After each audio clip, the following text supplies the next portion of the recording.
नमस्कार, इन खबर में आपका स्वागत है। जेडीयू कार्यकारिणी राष्ट्रीय परिषद की बैठक हो गई। ललन सिंह अध्यक्ष पद से हटा दिए गए। यूं तो कह रहे हैं कि हमने छोड़ा है क्योंकि चुनावी व्यवस्था होने वाली है, लेकिन ये सबको पता है छोड़ा नहीं है, उन्होंने छुड़वाया गया है।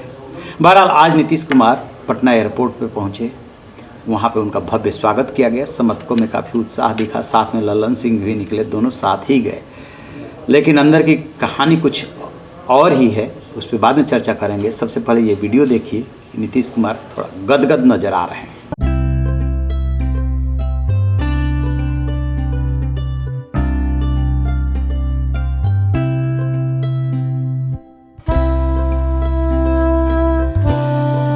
बात करते हैं कि इस परिवर्तन का मतलब क्या है, आखिरकार इसकी क्यों ज़रूरत पड़ी। दो बातें एकदम साफ है।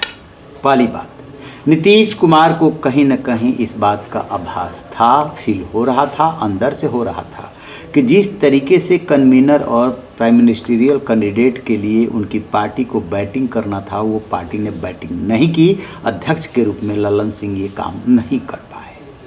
दूसरी बात, ललन सिंह भूमिहार। नीतीश कुमार जाति जनगणना के बाद बैकवर्ड दलित कार्ड खेलेंगे, उसमें कहीं भी ये फिट नहीं बैठ रहे थे, और जिससे कि उनको लगे कि इनसे फ़ायदा हो रहा है। अब बात आती है तीसरी, जिसको लेकर के ललन सिंह नाराज हैं, और उन्होंने एक चिट्ठी जारी की है कि जिस भी समाचार पत्र ने ये छापा है कि 20 दिसंबर को एक मंत्री के दफ्तर में विधायकों की मैंने बैठक की थी, वो एकदम सरासर गलत है, भ्रामक है, और लौट करके मैं कानूनी नोटिस दूंगा। दरअसल उनको लेकर के दो बातें चल रही हैं। पहली बात ये कि लालू के नज़दीक आ गए थे और तेजस्वी को सीएम बनाने के लिए वो और उनके साथ विजेंद्र यादव नीतीश के पास प्रस्ताव लेके गए थे, ऐसा कहा जा रहा है। ललन सिंह नाराज हो जाएंगे कि इसका आधार क्या है, तो पॉलिटिकल खबरों का कोई ऐसा आधार नहीं होता, बहुत सारी अटकलें भी होती है, और बॉडी लैंग्वेज से भी पता किया जाता है कि इस समय ललन सिंह को हटाने का क्या मतलब था और क्यों हटाए गए। तो इस पर बातें तो होंगी। बहरहाल देश ने उस प्रस्ताव को नहीं माना। अब क्या है कि इसी से ये बात जुड़ करके निकल के आ रही है कि एक 12-13 विधायकों की बैठक हुई थी और पार्टी को तोड़ने की कोशिश हुई। ये बात नीतीश कुमार को पता चल गई। यानी कि परिस्थितियाँ कुछ वैसी ही है जैसे कि आरसीपी सिंह को हटाने के समय। आरसीपी सिंह जब अध्यक्ष थे, उनको हटाया गया था, तब क्या हुआ था, आरसीपी सिंह अध्यक्ष रहते हुए उन्होंने केंद्र से एक डील कर ली थी।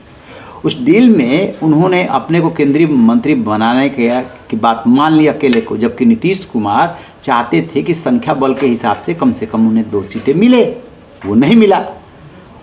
फिर जब उनकी आरसीपी सिंह के सदस्यता का टाइम पूरा होने लगा, तो वो चाहते थे कि फिर से उन्हें रिपीट कर दिया जाए ताकि केंद्र में मंत्री पद बना रहे। इधर ये ललन सिंह और नीतीश दोनों नाराज बैठे थे, मौका देख करके चौका मारा और आरसीपी सिंह का पत्ता कट गया।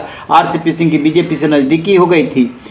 आरसीपी सिंह बाद में बिहार में घूमते रहे, वो तो बात की बात है कि अब इस चुनाव में भी साथ रहेंगे। बहरहाल उनका पत्ता कट गया, जो कि नीतीश कुमार के बहुत नज़दीकी हुआ करते थे। अब ललन सिंह के हाथ में कमान आ गई। ललन सिंह भी नीतीश कुमार के नज़दीकी, लेकिन यहाँ पर न तो आपकी परफॉर्मेंस थी नीतीश के हिसाब से या पार्टी के हिसाब से, और न ही जातीय समीकरण में आप फिट बैठ रहे थे ललन सिंह। तो जो 37 साल से साथ होने और लॉयल्टी का जो दावा कर रहे थे ये, वो सामने वाले को भी तो फील होना चाहिए। शायद नीतीश कुमार को ये फील नहीं हो रहा था कि लॉयल्टी शिफ्ट हो रही है। किधर शिफ्ट हो रही है? लालू प्रसाद यादव की तरफ। अब लालू प्रसाद यादव को ललन सिंह से भला क्या लेना देना? उनको तो सिर्फ इतना लेना देना है कि ललन सिंह को यूज करके तेजस्वी यादव को सीएम बनाया जा सकता है क्या। अब वो दांव उन्होंने खेला, दांव सही नहीं लगा। नीतीश कुमार को बात पता चल गई, और नीतीश कुमार इस बात से पहले से नाराज थे कि उनके लिए जो है कोई ठीक से बैटिंग नहीं की। अब उन्होंने अपने हाथ में ये कमान ले ली। नीतीश कुमार को एक बात और बुरी लगी है, कांग्रेस ने जिस तरीके से उनके साथ सलूक किया। उनका ये भी मानना है कि जाति जनगणना का दांव मैंने चला और बिहार में करा के दिखा दिया। कांग्रेस इसकी विरोधी रही है, कांग्रेस ने उनसे मुद्दा छीन लिया और हमारी पार्टी कुछ नहीं कर पाई। लिहाजा अब उन्होंने ये तय किया है कि झारखंड से अभियान शुरू करेंगे, और जिस तरीके से राहुल गांधी अपनी यात्रा निकाल रहे हैं, वैसे नीतीश कुमार भी देश भर में घूमेंगे। यानी कि अपनी बैटिंग अब वो खुद करेंगे, जो कि ललन सिंह नहीं कर पाए। एक बात और, नीतीश कुमार कभी भी पीएम मोदी और अमित शाह या बीजेपी को लेकर के बहुत आक्रामक नहीं दिखे। पिछले साल 9 अगस्त को के आसपास ये सत्ता का परिवर्तन हुआ था। लगभग 1 साल 4 महीने तो हो ही गए, 1 साल 4-5 महीने। और लल्लन सिंह हमेशा आक्रामक रहे, संसद में या संसद के बाहर।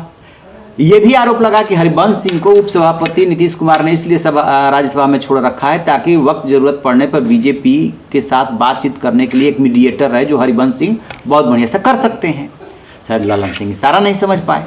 अब बात हो रही कि बीजेपी करे कि हमने तो नीतीश कुमार के लिए दरवाजे बंद कर दिए, अब कुछ नहीं हो सकता है। जहाँ कहा जाए कुछ नहीं हो सकता है, समझिए कि वहाँ पर संभावना है। लेकिन नीतीश कुमार भी इस बात को बहुत अच्छी तरीके से जानते हैं कि बार बार पाला बदलने से विश्वसनीयता घटी है और ये ऐसा समय है जब आपको अपने को मजबूत दिखाना होगा। उनके पास 45 विधायक हैं। इन विधायकों के बल पर तो आप नहीं आ सकते, केंद्र में महत्वपूर्ण जिम्मेदारी नहीं मिल सकती। 16 आपके लोकसभा के सदस्य हैं, तब आप बीजेपी के साथ चुनाव लड़े थे। अब कितनी सीटें लड़ेंगे, कितनी जीतेंगे, ये तो वक्त बताएगा। 12 विश्वास नहीं था लल्लन सिंह पे। लल्लन सिंह कुछ कर नहीं पा रहे थे पार्टी अध्यक्ष के रूप में। जाति समीकरण जो है उसमें वो फिट नहीं बैठ रहे थे। और इसी बीच में आ गई खबर कि लालू से मिल करके कुछ तैयारी चल रही है।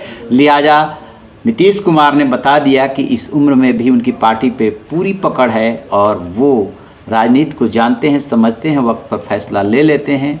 वो उन्होंने फैसला ले लिया। अब देखिए कि आगे आगे होता है क्या। रही बेखबर, देखते रहिए इन खबर। Thank you.